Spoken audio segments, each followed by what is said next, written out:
Taboo BDSM Erotica, Forbidden Explicit Naughty Dirty Adult Taboo Erotic Short Stories. Written by and Delamere. Narrated by Lydia White.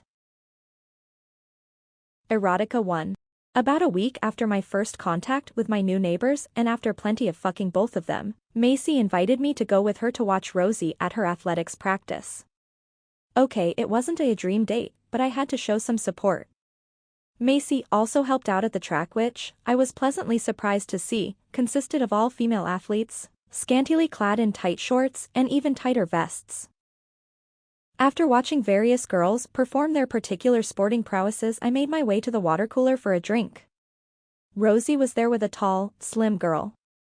Blue-eyed and long blonde hair, tied back into a ponytail, fairly flat-chested and legs that seemed to go from the floor to her armpits. She wasn't what could be described as a looker, a bit plain really, but she had a pleasant smile as she greeted me. "This is Sophie," Rosie said by way of an introduction. "She's our under-14s champion high jumper," she explained. "With legs like those I'm not surprised," I cheekily replied.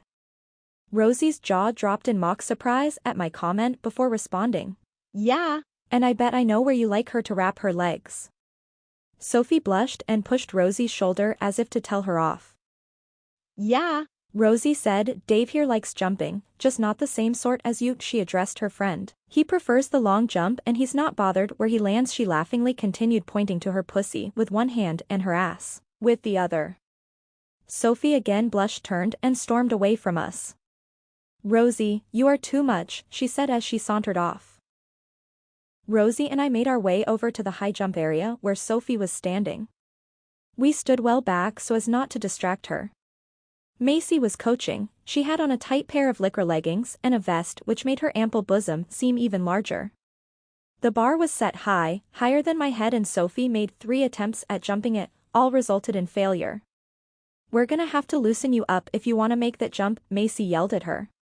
"You wanna make that jump or not?" she bellowed at the top of her voice. Sophie, head down, replied quietly, "Yes, ma'am." "Can't hear you," yelled Macy back at her. "Yes, ma'am," Sophie yelled back. "Then I'm gonna have to give you some extra training. You ready for that?" "Yes, ma'am," Sophie hollered back. "Then you are gonna have to put your trust in me, girl. You willing to do that?" Macy asked. "Yes, ma'am, anything. I want to be the best I can be," Sophie replied, almost in tears. Rosie dragged me away from Sophie's embarrassment. "Come on, I need to loosen up before the race," she said as we walked towards the changing rooms. She stuck her head through the ladies' toilet door and seeing it was all clear. Sample complete. Ready to continue?